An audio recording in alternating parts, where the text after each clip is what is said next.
In today's video, we're going to be using the whiteboard of logic again, and we're going to be using it to figure out what these numbers mean in relation to your AR-15. Stay tuned.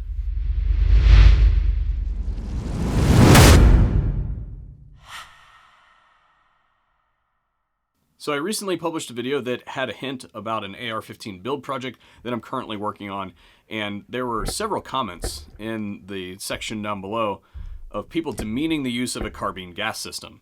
And for anybody who's not paying attention, a lot of people are going with mid-length these days. And the justification really goes to the point of like, hey, if we're going to run a full-length barrel, we're going to run the mid-length gas system. But if we're going to run a shorty barrel, then we'll go with the pistol. So if we're going to chop her down and use a really short gun, then we might as well have the high-pressure system.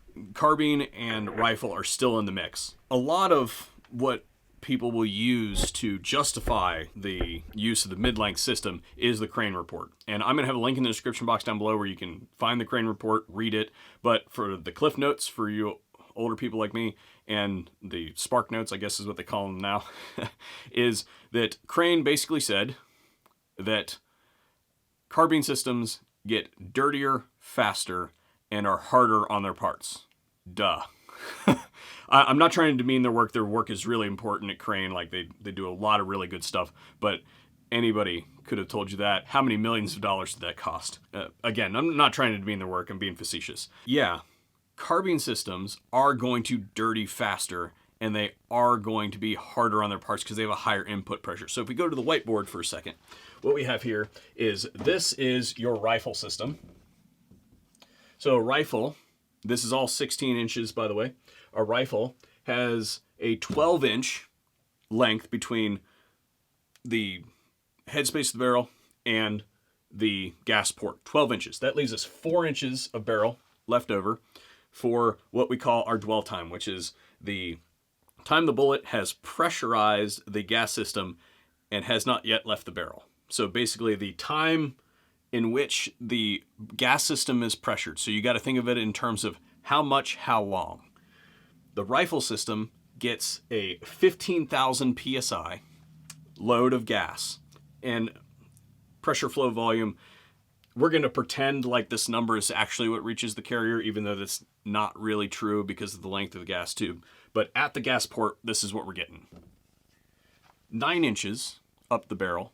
And that leaves us with, I think my math is good, but that leaves us with a 7-inch post-gas length.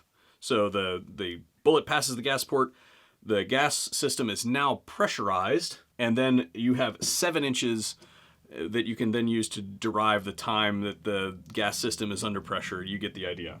When we look at those numbers, you can see that we lose a little bit. So quick arithmetic, this comes out to about, so from here to here is about 80%. And if my public education math, from the carbine, we're losing to the rifle. I think we're losing something like, I think it's gonna be like 57% or something like that. You guys can check my math. Keep those numbers in mind. We know if you take inefficient ammunition and shoot it out of a rifle length gas system, or you shoot ammo that's lower pressure out of a rifle system, that you can have functionality issues.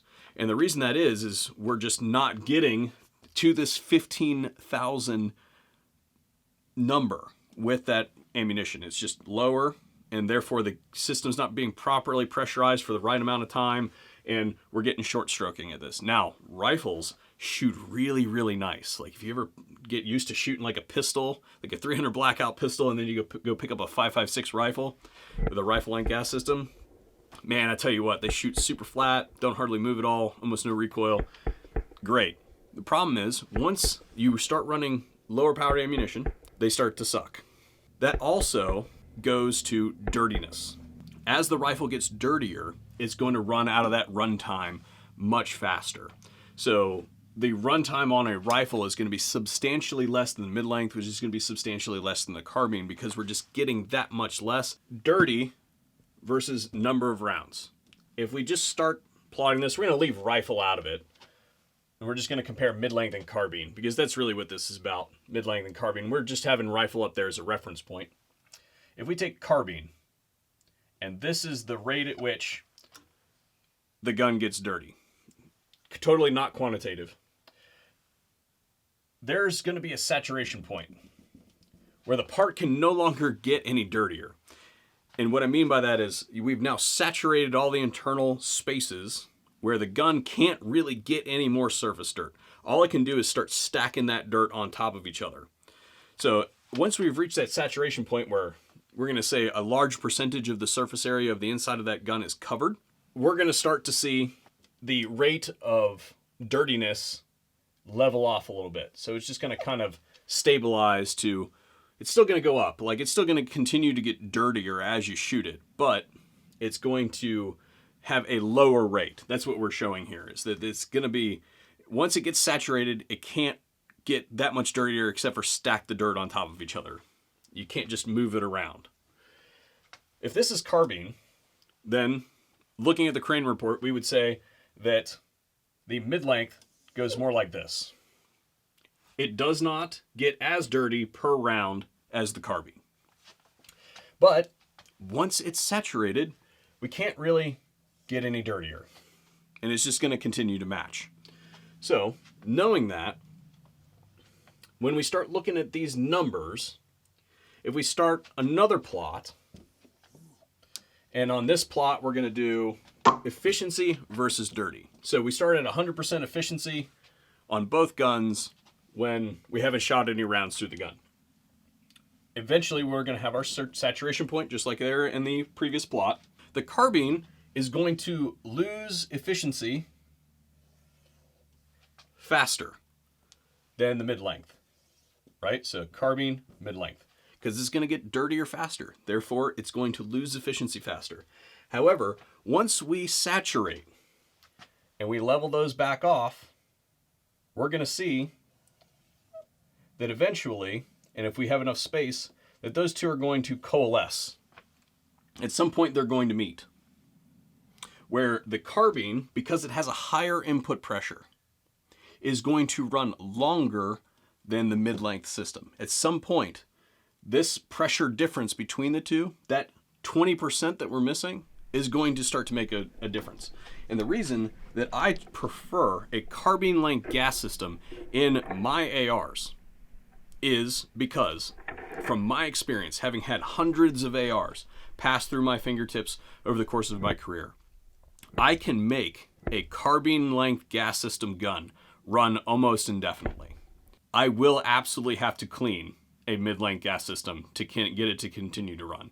I can essentially, and this is supported by the Crane report as well, that a carbine gun will destroy itself eventually if you allow it to. If you allow it to continue to run until it gets to the point where it's just absolutely completely fouled, it will eventually destroy itself. The gun will run if you fill it with lubricant until it will no longer run and you have a parts breakage. The mid-length system will need clean before you get to that point. So ultimately, I think where this goes is I want to circle back to the Crane report and really understand that, again, I agree with everything they said, but we have to also understand the context in which they're composing this report. They're looking at it in terms of long-term weapons maintenance, military procurement, and maintenance of those firearms over their service life.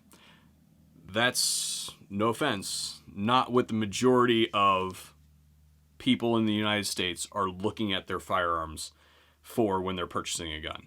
There are very few guns in this room that have 30 or 40,000 rounds on them.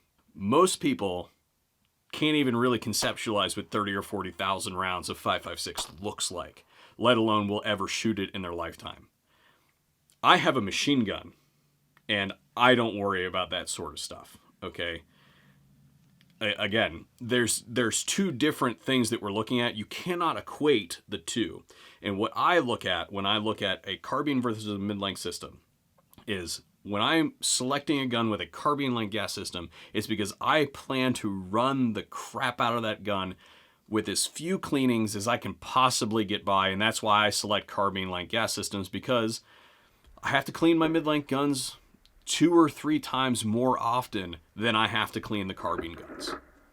And that's just the facts of the situation, is that carbine gun can be made to run much longer. Now, In this situation, for instance, to give an opinion of the opposite, if it's a gun that I intend to run suppressed continuously, then yes, I'm going to select a mid-length gas system.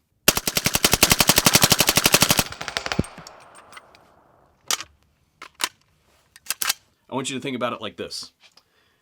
The carbine system, when it reaches the saturation point, becomes a mid-length gas system. And when the mid-length gas system gets saturated, it becomes a rifle system. Rifle system, when it gets saturated, stops working. Add a suppressor to that situation. And now we've got a carbine system becomes a pistol system. So now, suppressing that gun, when the gun gets dirty, it's going to be back to a carbine system, which is going to be a little bit overgassed. It's going to be. The mid-length system becomes a carbine system with the suppressor on it, and then goes back to a mid-length system after it gets saturated. Same thing with the rifle system, becomes a mid-length system with a suppressor on the end of it. It's also 1,000,000 feet long, so you're smacking yourself in the ankles and everything with it. This is the worst video ever. So you have to look at it in terms of moving the set point kind of like all over the place continuously, depending on what the configuration of the gun is. And what I would say is if you're going to run that gun continuously suppressed, then yes, mid-length gas system with an adjustable non-venting gas block is exactly what you want. If you plan to not shoot that gun suppressed and you want longevity, as far as what I'm concerned with is how long do I have to shoot that gun until it will stop working, or I can't just spray it full of lube to get it to come back up and running again. If that's what you're looking for, if you're looking for a gun that's going to run for a long period of time without your tender loving care in it, then you want a carbine length gas system.